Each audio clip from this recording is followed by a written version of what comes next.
Hi everybody. So today I'll share with you the one thing that helped me to transform my entire business, sales, influence, marketing, communication, which helped me to not only generate more than $5 million in revenue, but attract more than 70 different clients, which helped me build a six-figure income for the past couple of years through my lifestyle business. So this is essentially a mindset shift you can immediately use for yourself, right? And how can you apply this in very different ways, right? You can use this to create posts that convert and attract over and over again. You can use it to negotiate with your boss, your colleagues, right? You can use it to generate lots of sales, right, in terms of improving your conversions, or even just to build better relationships with your loved ones, right, by using the power, right, of influence and communication.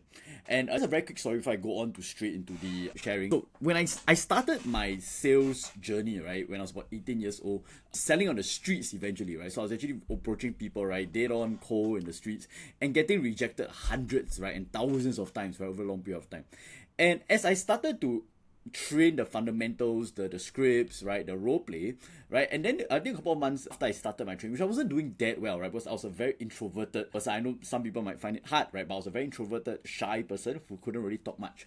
And this mentor put me aside, which is, I think it's the right time to tell you right now, but the one tip he gave me is something that completely transformed my perspective even today.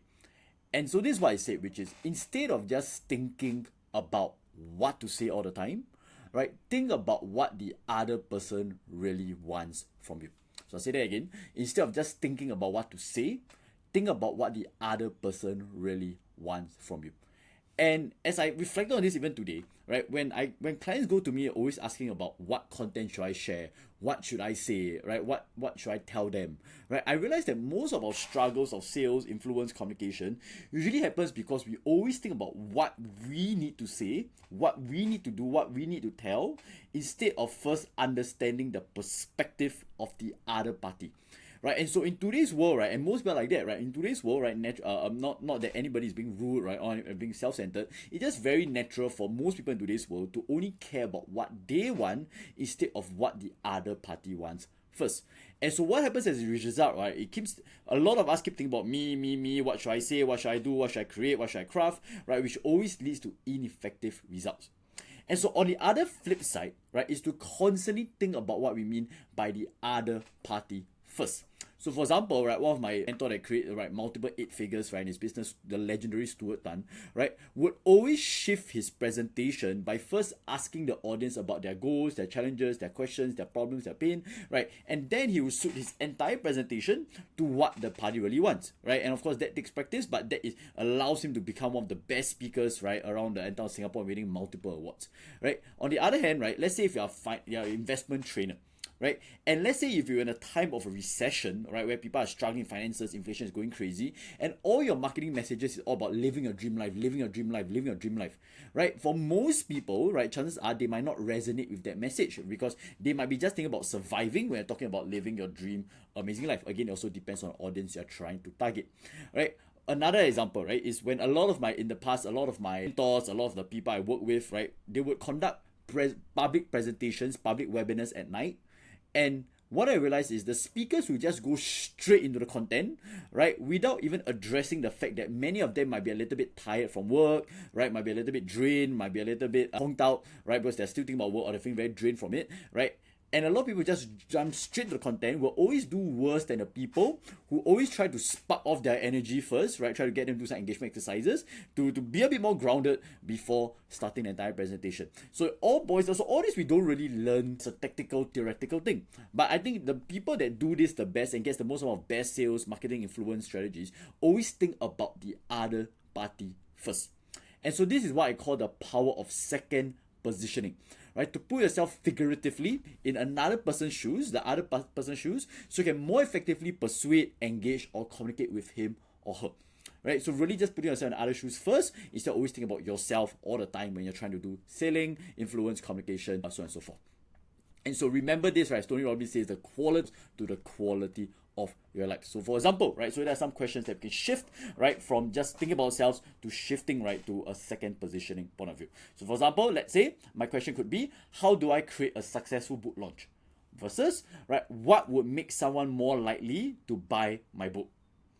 How do I negotiate for more flexible meeting times with my boss? Versus, what will motivate my boss, right? What are the benefits for my boss to shift his meeting times to be more flexible? What should I write for my prospect, right, to reply me versus what will motivate my prospect to read my message and say yes to me. And so when we do that, right, when we always think about the questions from the other party, right, then we can communicate, influence, sell them a lot more effectively. And this is also what allowed me to be able to coach people, right, of different backgrounds who are way more experienced, way older, right, and on some levels way more intelligent and smarter than me, because I always think about their perspective first before I shift or before I start my communication with them. And so with that, right, here are the 3 very simple steps for second positioning you can use yourself anytime you're trying to communicate, sell, influence somebody else, whether it's through your content, your marketing messages, your sales, your communication, right, you can use immediately. So let's get started. So the 3 simple steps. So the first step is just basically called state, right? So when you're trying to employ second positioning, you want to put yourself in a different state first, because if you're just using your usual self, right, of your typing, your talking to people, right, chances are, right, you'll never have be the right frame of mind to think from the other party's point of view, because we're all creatures of habit. So what I do is create a different state when trying to think of someone else, whether it's shifting a position, taking a walk, right, closing your eyes, taking a quick break, right. You always want to just shift your state a little bit first, ground yourself a little bit, and then these are some of the questions you can ask internally or externally to understand your audience or individual better. What are their interests in life? What are their fears or their desires at the point right now, at this point of life? How is he or she usually feeling, right, on a daily basis? What does he or she usually focus on, right, most of the time? Right? What are his or her concerns at this point of life as well? What are his or her goals, the visions, the dreams? What's their typical day like? What might he or she be afraid of? What is he or she usually thinking about most of the time? What are his constraints, bottlenecks, right, or challenges or struggles, right, that he can't seem to get out of? And so the more you do this or some of these, and these are just sample questions, right, the more you do this, the easier it will get, right, by shifting their state, right, by thinking from their point of view first, by asking yourself some of these questions, right, chances are you'll be able to influence or communicate them more. Because why? That's what I mean by empathy, right? This is what I mean by thinking of the other party first, which will allow you to persuade them a lot more effectively. So this is number 1. Number 2, right, that's what we call ideate. So ideate, right, it just basically means identify the top 3 to 5 reasons that could motivate him or her the most to listen to your message, or for them to most likely want to buy, right, into what you have to say, or want to buy into your offer. So just identify the top 3 to 5 reasons, right? Maybe because, for example, a reason could be, let's say, investing, right? Right now, this time, the market, right, 2024, right, as this time 2024, late 2024, the market is going up, right? So what are some reasons that motivate someone to listen to your investment webinar?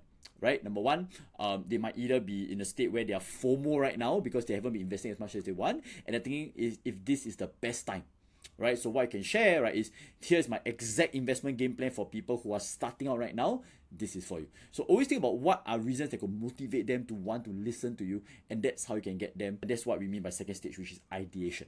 And so when you think of the top 3 to 5 reasons, right, so in that case for investor, right, it could be, is this really a best time to buy right now? What should I buy at this moment? Right? Are the current politics really going to make the investment plan going to be, investment stock market going to be very volatile? What is 2025 going to be like? Right? And is really US the best market to buy right now? Again, these are just some potential reasons, right, that could motivate someone to listen to you or someone else. And so based on what you feel are the best reasons, then you create what we call the offer, right? Which is whether it's a presentation, whether it's a talk, whether it's a piece of content, right? Whether it's a piece of one-to-one conversation, right? That will most effectively persuade or engage him or her, right? So by tying all these reasons that motivate them to probably listen to you, you tie into your presentation, your communication, your DMs, your scripts, your whatever other messaging medium, right? And by addressing all these different things that they might persuade him or her, they are more likely to listen or to buy from you. So that's step number 2, to ideate. And then step number 3, right? And this is a big one that I ask all my clients when they submit their content or offers or their assets to me, wherever they need some help with me. I would just ask, right, myself, if I was in target audience shoes and looking at this, how likely would I say yes to this? Right, so if I was my target audience, right, was a 9 to 5, right, I'm generally stressed from my investment market, right, I'm struggling, right, I'm not too sure what to do, I'm a bit tired after work. If I was in these shoes and I saw this piece of content, how likely would I say yes to this? And so what I'll do is I'll give a rating between 0 to 10, right, I'll give a rating between 0 to 10, and if it's nothing less than a 7, right, if it's anything less than a 7, right, then I would go back to step 1 and 2 again, because it just means that even if I cannot convince myself, right, it's very hard for me to convince someone else, right? And so again, if I was in XXX shoes and looking at this, how likely would I say yes, or how likely would I read this? So usually when clients ask me for questions for content or review, I would first ask them, how do they think, how well do they like that content or that piece of message first? If they say anything less than a 7, I'll ask them to refine it before coming back. Again, because why? I'm training their mind, right, to constantly think about thinking from the other party's point of views until it becomes second nature. And so if it's not anything less than 7, go back to step 1 and 2, right? And then if it's more than 7, great, at least you got the gist of what being second positioning means as well. So with that, I hope you guys enjoyed this video, right? Let me know if any questions in the comments below, right? Like I said, if you want unlimited support, right, to grow a lifestyle business where we have our money back guarantee as well, right? You can check it out in the description below. If not, have a great week ahead. I'll see you very soon. Bye-bye.